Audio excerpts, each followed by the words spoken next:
భద్రం be careful brother, బట్టతలకు విగ్గే better. పూర్తి వివరాలకు చదవండి రేపటి సాక్షి దినపత్రిక. ఈరోజు ఆంధ్రప్రదేశ్లో ఆడపిల్లలకి రక్షణ గురించి ఆలోచిస్తే చాలా బాధాకరంగా ఉంది. ఎందుకంటే ఎక్కడ చూసినా రేపులు, మర్డర్లు అండ్ ఆడపిల్లల కాలేజీ బాత్రూమ్స్లో హిడెన్ కెమెరాలు పెట్టి ఏ విధంగా పైశాచిక ఆనందం పొందుతున్నారో మనం చూస్తున్నాం. ఈరోజు నేరస్తులకి ఇంత ధైర్యం వచ్చింది అంటే దానికి ఈ ప్రభుత్వం సిగ్గుపడాలి.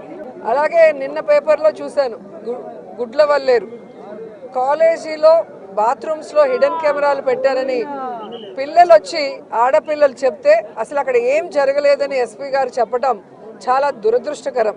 ఈరోజు 300 మంది పిల్లలు ఈరోజు న్యాయం కావాలంటూ ధర్నా చేస్తుంటే ఇప్పుడు విచారణ చేస్తామని దిగిరావటం అనేది మనమంతా కూడా గమనించాల్సిన విషయం.